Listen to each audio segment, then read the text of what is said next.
Paris Never Leaves You enchants us right from its charming cover, where it introduces readers to Charlotte Foray and an unforgettable story that follows.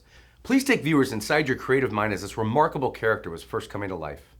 This was definitely, Charlotte was the inspiration for this. Actually, the inspiration for this was women who were nothing like Charlotte.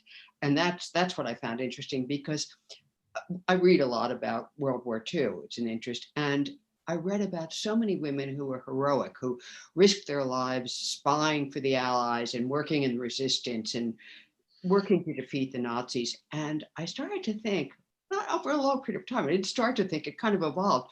What was it like for women who were not blessed or cursed with that kind of courage? What would it be like for me if I was living in occupied Paris?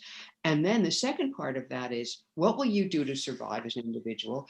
And what will you do to protect a child? Because you have to figure, many of these women, of course, would have children of all ages. And so I started to think of, Charlotte grew in my mind what her predicament would be, why she'd be there and how she'd be living.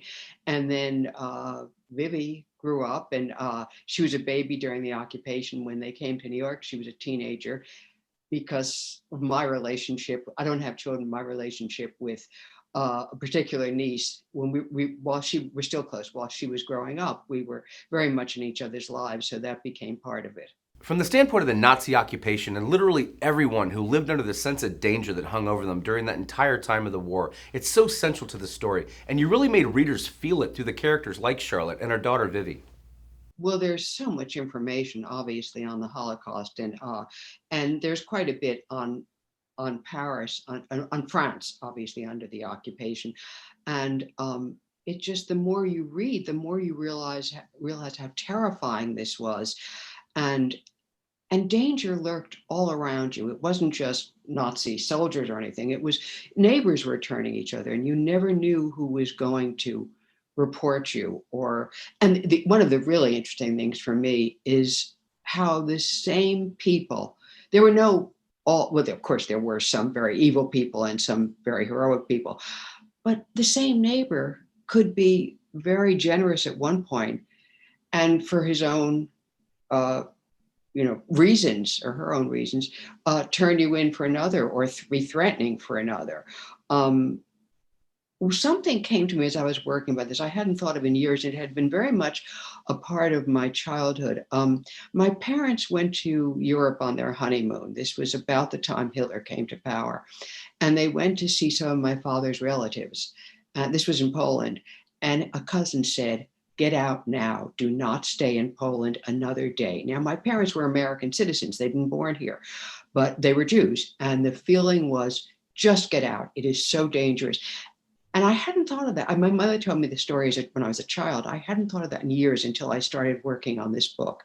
And so that was kind of an immediate threat, immediate sense of the threat. When you're writing back and forth from the points of view of her life in Europe and then 10 years later in Manhattan, it can be a fairly complex exercise for those not as expert in doing it as you are. Please give us a peek inside your process at work. I write it, not to, I didn't write them separately, because Charlotte's life was so interwoven. The past and the present were so interwoven for her. I mean, as in the novel, she goes to the butcher shop to buy something, and she's back in Paris under the occupation. That said, I go back, and in any novel, I go back and forth a lot. I mean, I write many drafts, and I'll have a section that I think is working, and then it's, oh no, this isn't. What was I thinking? I throw it out. But for Charlotte, it had to be the intertwining of her two lives.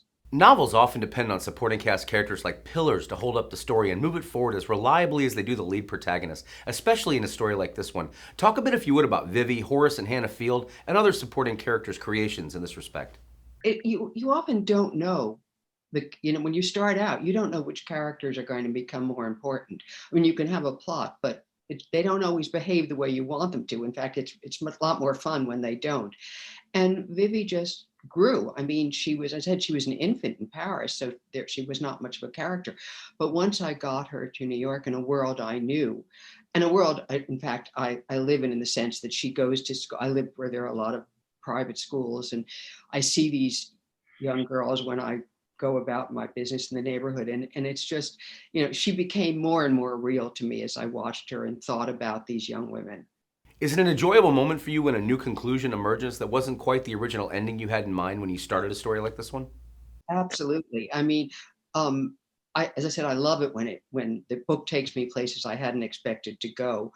Um, I think I'm always walking a fine line between, you don't want to foreshadow too much. You don't want to give things away. On the other hand, you can have actions coming out of the blue. They have to be prepared for along the way. I will say with this book, one of the reviews called it a jaw-dropping denouement. And this is the only book, it's kind of personal, that I think of all that I've written, that my husband was surprised. I could tell when he came in after he had finished reading it. I could see I had caught him off guard. He usually thinks he knows where it's going. I was so proud.